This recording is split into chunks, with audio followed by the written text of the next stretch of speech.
তাহলে কি বললাম যে কারোর বিরক্তির কারণ হওয়া যাবে, কাউকে উত্ত্যক্ত করা যাবে। যখন আপনি কাউকে বিরক্ত করছেন তখন আপনি তার বিরাট ক্ষতি করে দিচ্ছেন। কিভাবে ক্ষতি হচ্ছে? হ্যাঁ, কিভাবে ক্ষতি হচ্ছে? তার যে মাইন্ডটা নড়ে যাচ্ছে। যখনই মন নড়ে যায় তখন আমাদের শরীরের কোষ নড়ে যায়, কোষগুলো তখন বিজড় হতে শুরু করে, মানে বিশৃঙ্খল হতে শুরু করে। আর যখনই বিশৃঙ্খলতা এসে যাবে তখন তার শরীরে কি আসবে? রোগ আসবে, ব্যাধি আসবে, বার্ধক্য আসবে। আমাদের জীবনে জরাব্যাধি আসছে কেন? কোন কারণে? মালুম আছে? এই 6টা ঋতুর কারণে আসে। এই জন্যে ভারতীয় ঋষিরা বহুত গবেষণা করে, ঠিক আছে, ভারতীয় ঋষিরা বহুত গবেষণা করে এই জিনিসগুলো আবিষ্কার করেছেন। কিন্তু এগুলো এমনি আসেনি। 6টা ঋতু, আরো ঋতু তো থাকতেই পারে। কাম, ক্রোধ, মদ, লোভ, মোহ, আশ্চর্য, এগুলো কেন বলা হচ্ছে? লোভ, মোহ, এগুলো গবেষণা করে নিয়ে এসছেন যে কাম কি বস্তু, কি জিনিস, এগুলো তাদের কাছে পরিষ্কার বিষয়।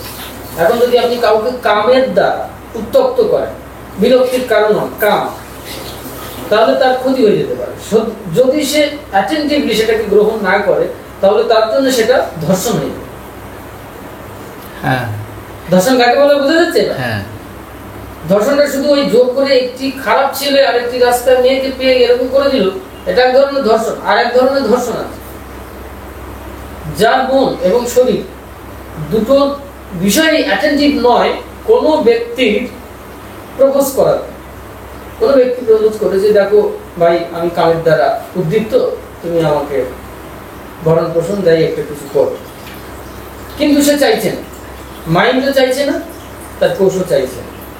এবার জোর করে যদি সেখানে হয়ে যায়, সে হয়তো তার ঘনিষ্ঠ পরিচিত, ওই জায়গাটায় গেলে কিন্তু ওই কোষগুলো ডিসঅর্ডার হয়ে যাবে, বিক্ষিপ্ত হয়ে যাবে, ওর ভেতরে অন্য জিনিস সৃষ্টি হয়ে যাবে, এটা ধর্ষণ হয়ে যাবে।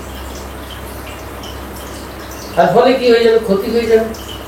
এই জন্য ঋষিরা আবিষ্কার করছেন যে কাম কি জিনিস, এই বস্তুটা তাদের দেখা আছে।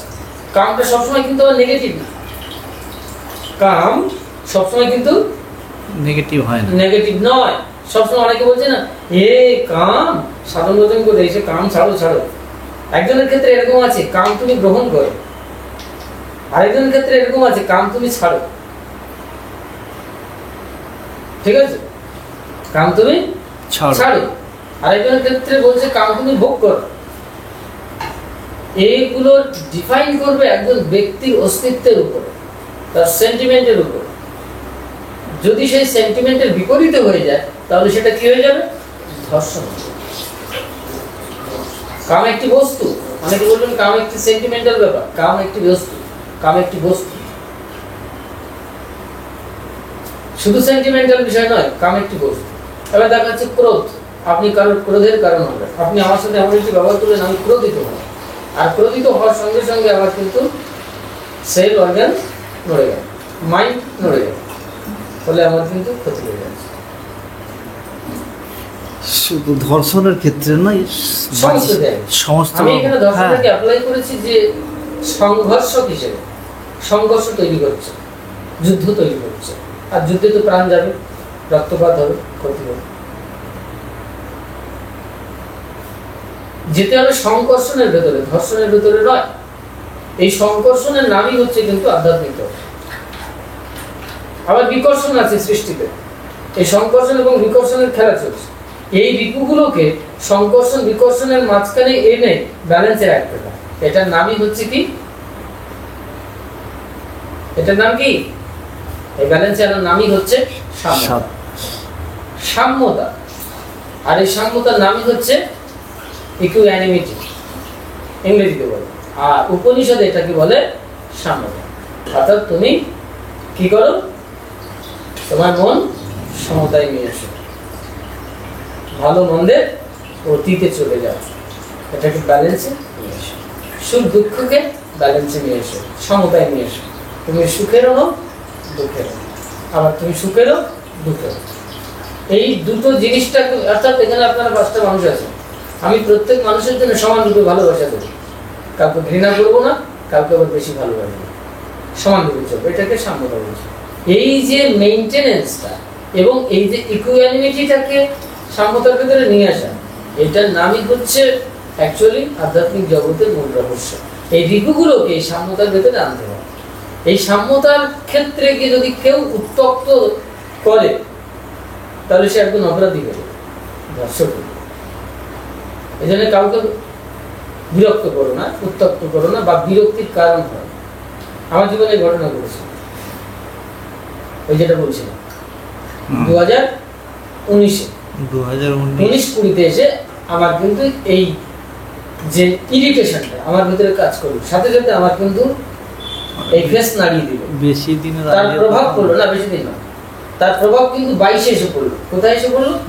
2022 সালে আমার এই ফেসে, আমার স্কিনে সমস্ত জায়গায় বার্ধক্যের চিহ্ন দেখা গেল। আমি পরিষ্কার বলছি, আমার বয়স বেশি না, ওই সময় আমার বার্ধক্যের চিহ্ন পড়ে গেছে। আমি প্রত্যেকদিন আয়নায় খুব ভালো করে দেখি, মানুষ যেভাবে দেখে আমি সেভাবে আয়নায় দেখি না, কিন্তু নিজে আমি অন্যভাবে দেখি। আর আমি তো নিজে একজন আর্টিস্টিক মাইন্ডের লোক, আর্টিস্ট। সেখান থেকে দাঁড়িয়ে আমার দেখাটা ভুল হবে না কথা। আমি দেখছি, দেখে দেখে দেখে দেখে আমি অবাক হয়ে গেছি। আমি সাথে সাথে বললাম কি মারাত্মক, কপালে টপালে সমস্ত বার্ধক্যের চিহ্ন। এটা কি করে? এটা দেখেই আমি ভয় পেয়েছিলাম। রেখা হয়ে গেছে, রেখা শুধু না, রেখা হয়ে যাওয়ার পরে একটা বার্ধক্যের ব্যাপার থাকে। দেখবেন স্কিন দেখলে বোঝা যায়, ওর কপালের স্কিন এক, আপনার কপালের স্কিন এক, আমার কপালের স্কিন এক, ঠিক আছে? এগুলো দেখলে বোঝা যাবে, ওই বয়সের চিহ্ন আসলেই বোঝা যাবে, একই ধরনের স্কিন কিন্তু বোঝা যাবে। তো এটা আমার হয়ে গেল। আমি তখন ভয় পেয়ে গেলাম। শুধু মুখের বেশ না, মুখে হয়তো যে কোনো কারণে সমস্যা হতেই পারে, কিন্তু কম বয়সে গায়ের স্কিনটা এত সহজে চেঞ্জ হয় না, হয় কি?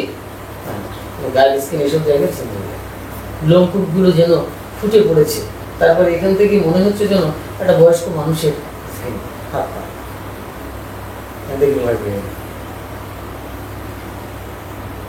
আমি সাথে সাথে 2022 সালে একটা ভয় পেয়ে যাওয়ার পরে আমার তো সর্বনাশ, কি করে সম্ভব? আমি এবার অ্যানালাইসিস করলাম আমার কোথা থেকে এটা হয়েছে। আগে আপনার ত্রুটি খুঁজে বের করতে হবে, বিরক্তির কারণটাকে খুঁজে বের করতে হবে।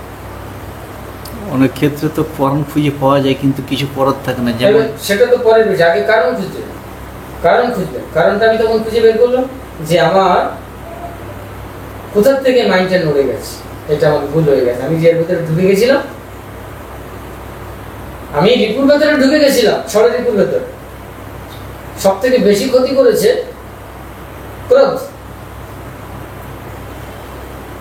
আমার মারাত্মক ক্ষতি করে গেল। আমি কখনো কিন্তু ক্রোধী না, আমি কিন্তু রাগী। আমার রাগ আছে, রাগ ক্রোধের মতো আর কি। আমার রাগ আছে, ক্রোধ আছে, কিন্তু আমি কিন্তু এর ভেতরে ঢুকে যাই না। কিন্তু আমি 2019 সালে আমি ঢুকে গেছিলাম ক্রোধের ভেতরে। বাস নাড়িয়ে দিয়ে গেছে। সাথে সাথে আমি এবার রিমুভ করার চেষ্টা করলাম, কারণটা খুঁজে বের করে, এবং সেটা যে কোনো প্রক্রিয়াই হোক, সেটা তো আর বলবো না। সেই প্রক্রিয়ায় আমি 2 মাস ট্রিটমেন্ট করে নিজে যোগাদি বিভিন্ন এগুলো বন্ধ ছিল খানিকটা করে, তারপরে আবার 1.5-2 মাসের ভেতরে ফিরে নিয়ে আসলাম। আমার এক বন্ধুবার বহু বছর পরে, 12-14 বছর পরে আমাকে দেখতে আসবে। দেখে এসে যখন, এখন তো আসলে যোগক্রিয়াদি আমি অনেক কিছু কমে গেছে, এখন কিছুই করা হচ্ছে না। তো এরকম বানিয়ে নিয়েছিলাম, দেখে খালি গায়ে ব্যায়ামটা ওখানে করতে আমি শুনতে পারবো, দারুণ ফিগার বানিয়েছিস তো দোস্ত, এবার বলছে মিত্র। তা আমি বললো হ্যাঁ ঠিক আছে। তো তারপরে গিয়ে আস্তে আস্তে আস্তে আস্তে আস্তে আস্তে আস্তে দেখলাম যে আরো 1 বছর পরে, 2 বছর পরে এইবার আমার সেলগুলো আবার অন্যদিকে যাচ্ছে, অন্যদিকে। তখনকার আর গ্লামার আরো এর থেকে অন্যরকম ছিল। আমি বলছি না একজন ব্যক্তি শুধুই রূপচর্চা করবে, আমাদের এটা রূপচর্চার বিষয়, এটা হলো সাধনার সাথে সম্পৃক্ত বিষয়। একজন যে বলছিলাম না, একজন সাধক, আমি উত্তমকে কি বলছি যে এই তো ভালো উন্নতি হচ্ছে, ডেভেলপ হচ্ছে। সাধককে দেখে বোঝা যাবে যে তার ডেভেলপ হচ্ছে। আর যদি ডেভেলপ না হয় তাহলে সে কিসের সাধক? বক্তব্য হচ্ছে এখানে। তো সেই জন্য এই ষড় রিপুর উপরে আপনাকে ধ্যান দিতে হবে। আর একটা জিনিস আপনি মনে রাখতে হবে, যেন আপনি কোনো কারণে কোনো কিছুর দ্বারা উত্তক্ত হবেন না, বিরক্ত হবেন, শান্ত থাকতে হবে। মাইন্ডটাকে এইভাবে সেট আপ করতে হবে যে বলে গেছে তো, এবার আপনি প্রতিবাদ করবেন, ক্রোধ প্রকাশ করবেন, সেটা কিন্তু আলাদা, কিন্তু ভেতরে ভাববেন। আপনি রাগারাগি করে চলে আসবেন, ফেরবার কথা বলবেন, আমরা মাইন্ডেই নেই। এই যে মাইন্ড থেকে সরিয়ে দেওয়া, এটাকে বলা হয় অগ্রতি।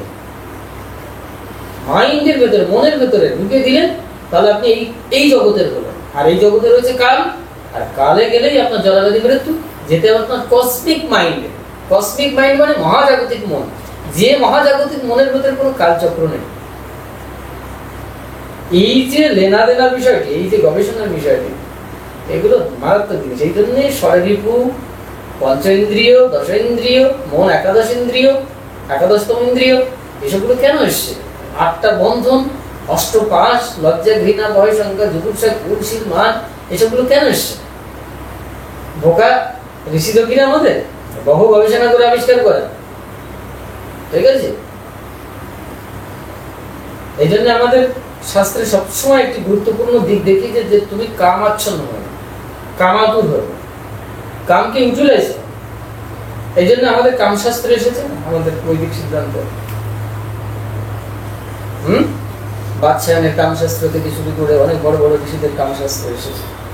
তা অনেকে এটা সুন্দর করে বললেন, কি বাবা কি বিকৃত জিনিস, যৌনাঙ্গ সম্পর্কে বা যৌন কর্ম সম্পর্কে বা যৌন জনন সম্পর্কে এই সমস্ত আলোচনা, এসবগুলো কি বিষয়? এগুলো মানুষের কাছে একটি দৃষ্টতা, খারাপ মনে হয়, কিন্তু এর সঙ্গে সৃষ্টির সম্পর্ক রয়েছে।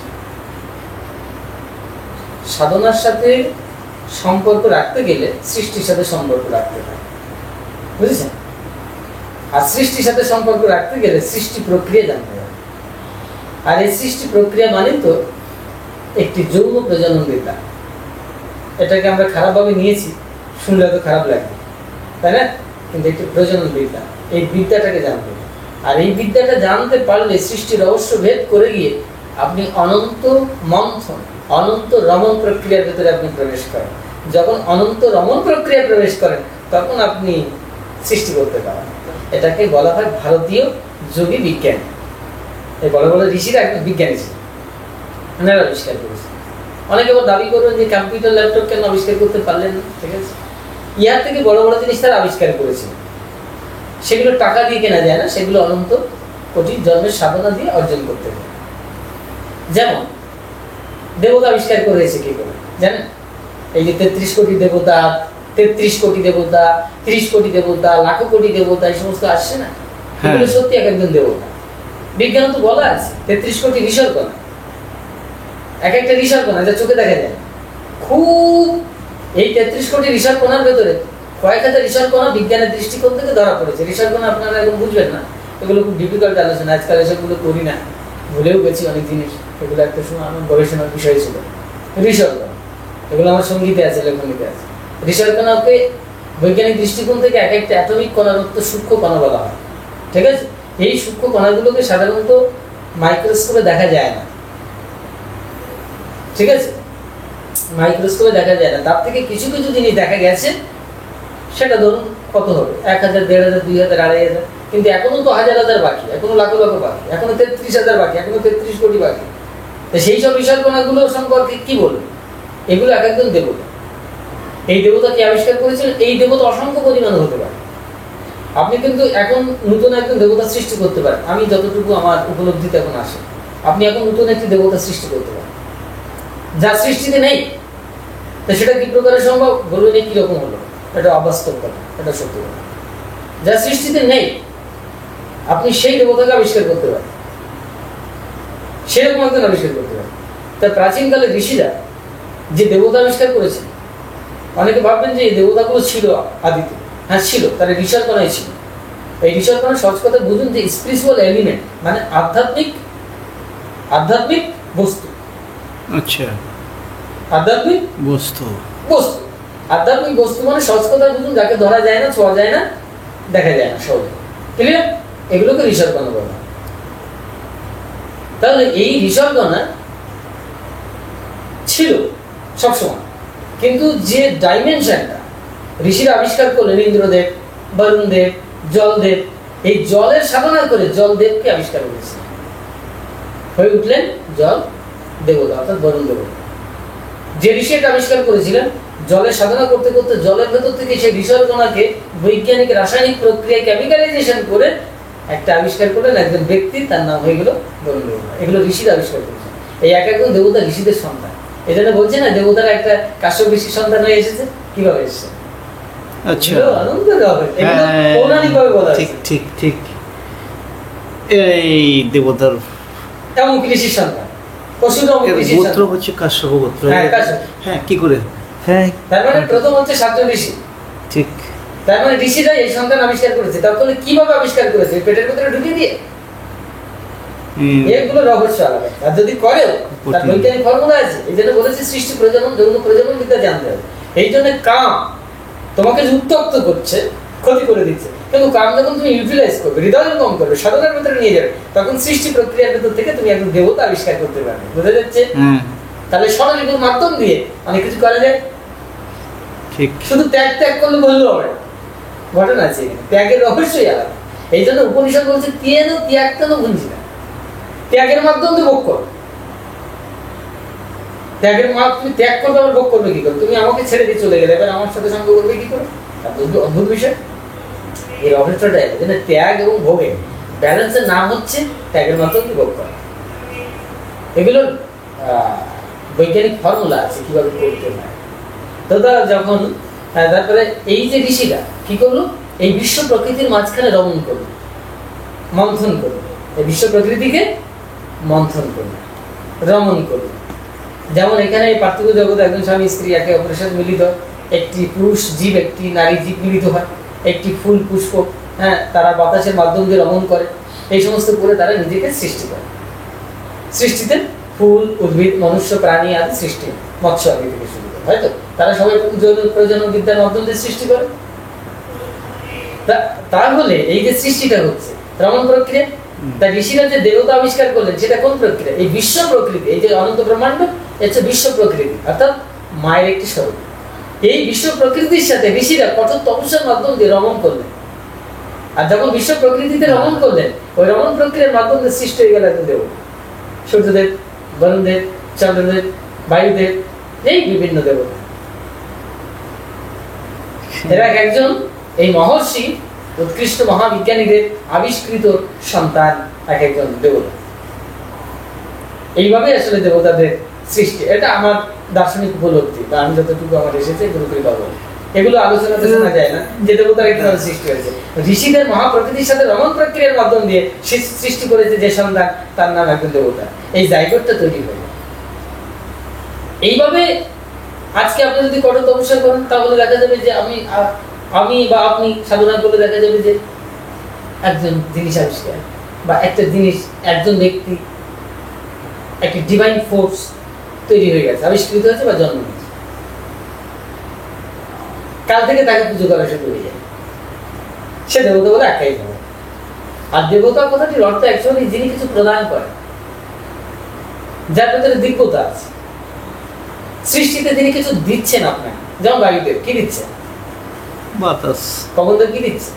বাতাস দিচ্ছে। বরুণদেব কি দিচ্ছে? জল দিচ্ছে। সূর্যদেব কি দিচ্ছে? অগ্নি দিচ্ছে। চন্দ্রদেব কি দিচ্ছে? শীতলতা দিচ্ছে। ভেষজ উদ্ভিদের কম্পোজিশন দিচ্ছে। সূর্যদেব রশ্মি কি দিচ্ছে? প্রাণ সৃষ্টি করছে। এই জন্য এনারা এক একজন এইভাবে দেবতা। এইবার সমগ্র সৃষ্টিতে এই সমগ্র দেবতা যে সম্মিলন যেখানে হচ্ছে, সেটাকে আমরা পরব্রহ্ম বলেছি। কি বলেছি? পরব্রহ্ম বা পরব্রহ্ম, ঠিক আছে? এবার এই ব্রহ্মের ভেতরে আবার এই সমগ্র সৃষ্টির কম্পোজিশন গুলো, এই সমস্ত অনন্ত কোটি ঋষভ কোন 33 কোটি বলুন, যা কিছু বলুন, অনন্ত মাত্রায় তা আছে, যা অনন্ত, অন্ত নেই, ডিফাইন করা যায় না, অ্যাবসলিউট বলা যায় না, অথচ তিনি অ্যাবসলিউট, অথচ তিনি অ্যাবসলিউট। সুতরাং আপনি যে ষড়রিপু আদি নিয়ে আছেন, থাকবে, ইন্দ্রিয় আদি থাকবে। আপনার যদি এখন ইন্দ্রিয় না থাকে, তাহলে আপনি থাকবেন না, সম্ভব। অনেকে বলছে ইন্দ্রিয় আদি এগুলো আমাদের ধ্বংস করে দিচ্ছে। ইন্দ্রিয়কে সংযম করতে বলা হয়েছে, ইন্দ্রিয়কে কিন্তু ত্যাগ করতে বলা হয়, নিয়ন্ত্রণে রাখার কথা, সংযম করতে বলা হয়েছে, নিগ্রহ করতে বলা, বড় যে নিগ্রহ করতে বলা হয়েছে, অর্থাৎ ওটাকে ডমিনেট কর। কিন্তু তোমাকে খণ্ডন করতে বলা হয়। যেমন কিছু শ্রেণীর ধার্মিক লোক আছে না, এগুলোকে কেটে ফেলছে, সেটা করছে, করছে না, এগুলো ঠিক ঠিক না আমি বলবো না, তাদের মতবাদ, তাদের ব্যাপার। কিন্তু উন্নত বিজ্ঞান বা দার্শনিক চিন্তা শক্তি এটাই বলছে, ইন্দ্রিয়কে সংযম করো। বেদান্ত উপনিষদ তাই বলছে। তোমার চোখ আছে, তুমি কারোর দিকে তাকিও না। তোমার কামুক কথা রয়েছে, তুমি খারাপ দিকে এটাকে মানে এটাকে প্রকাশ করো, এটাকে ভালো কাজে ব্যবহার করো। এটা ভালো কাজটা মানে কি? একটি বৈধ সম্পর্কের ভেতরে থেকে সেখানে একটি নতুন ভাবে তোমার স্ত্রীর মাঝখানে গিয়ে একটি সুন্দর দেবতাকে সৃষ্টি করো। তোমার সন্তানকে দেবতার রূপে সৃষ্টি করা সম্ভব? সম্ভব নয়? অনেক যোগী ঋষিদের জীবনীতে দেখা গেছে না, তারা বৈবাহিক জীবনে গেছে, বলছে আমরা একটা উৎকৃষ্ট সন্তান নেবো, তাই বিবাহ করছি, সাধনা করছি। তারপর দেখা গেল যে ঋষিরা সাধনা করে একটি উৎকৃষ্ট সন্তানের জন্ম দিয়েছে। এবার এখানে আবার বিতর্ক আছে যে হিরণ্যকশিপু তার ওখানে চলে আসবে কিন্তু প্রহ্লাদ অসুখ বলে দেবতা। হিরণ্যকশিপুর সাধনা ছিল, অনেক বাবা ছিল, উনি ভালো মানুষ ছিলেন, কিন্তু উনি অহংকারী ছিলেন, অহংকার এসে গেছে। বাকি যে আমার জীবদ্দশা সাধনার জীবন না, ওই দুম করে মিলে দিলে হবে না, তাই অসুর বংশটা এসেছে। অসুরের ভেতরে দেবত্ব থাকতে পারে, আবার দেবত্বের ভেতরে অসুরত্ব আছে। দেবতার ভেতরে অসুরত্ব ছিল না? ছিল। তার মানে অসুরত্ব এবং দেবত্বের সংজ্ঞা কিন্তু এক নয়। ওই ব্যক্তি হিসেবে বা মানুষ হিসেবে বা জাতি হিসেবে ডিফাইন করা যায় না। এটা মননশীলতার উপরে ডিপেন্ড করবে কে অসুর আর কে দেবতা। ঠিক? হ্যাঁ, 100 বার। সুতরাং আপনার মন যদি নড়ে যায় তাহলে আপনি অসুর হয়ে যাবেন, আপনার মন যদি ঠিক থাকে তাহলে আপনি দেবতা হয়ে যাবেন। তাই বলছি এই ষড়রিপুর দ্বারা কেউ আক্রান্ত হবে না, আর কেউ কাউকে এভাবে উত্তপ্ত করবে না, বিরক্তির কারণ হবে না। করলে কি হচ্ছে, আপনি অসুস্থ হয়ে যাচ্ছেন আর আপনি তাকে ক্ষতি করে ফেলছেন। আর এই ক্ষতির পরিমাণ বাড়তে বাড়তে পৃথিবীতে একটি চূড়ান্ত বিপর্যয় আসবে। জীবনে তো বিপর্যয় আসবে, পরিবারের বিপর্যয় আসবে, সমাজ জীবনে বিপর্যয় আসবে। আর আমাদের কাল চক্রে যারা ব্যাধি মৃত্যু গ্রাস করে আমাদের অকাল মৃত্যু নেয়। আমাদের সত্যি তো অকাল মৃত্যু করছে। একজন 20 বছর বয়সে 25 বছর বয়সে মারা গেলে আমরা কি বলি? অকাল মৃত্যু। হ্যাঁ, কিন্তু একজন 60 বছর বয়সে চলে যাচ্ছে, আমরা কিন্তু অকাল মৃত্যু বলছি না, কিন্তু এটা কিন্তু অকাল মৃত্যু। কারণ এখান থেকে 500 বছর 1000 বছর আগে যদি দেখা যায় তাহলে মানুষের আয়ুষ্কাল ছিল প্রায় 200 বছর। আরো আগে চলে যান তাহলে 200-400 বছর মানুষ আছে। তাহলে এখন আমাদের 60 বছর কি 50 বছরে যে আমরা মারা যাচ্ছি, তার মানে আমাদের কি হচ্ছে? অকাল মৃত্যু না? এটা আরো কমে যাবে পরে। এটা আমরা বলছি আমাদের কমে যাচ্ছে বয়স, কিন্তু এটা অকাল মৃত্যু। আমাদের তো বেঁচে থাকার কথা 100 বছর 200 বছর, কিন্তু আমরা থাকতে পারছি না, কেন? এটা অকাল মৃত্যু। আর এই অকাল মৃত্যুর মূল কারণ হচ্ছে এই ষড়রিপুর যে বিক্ষিপ্ত আচরণগুলি, এগুলি ক্ষতি করে দিচ্ছে। সেখান থেকে সাবধান থাকতে হবে। যাক।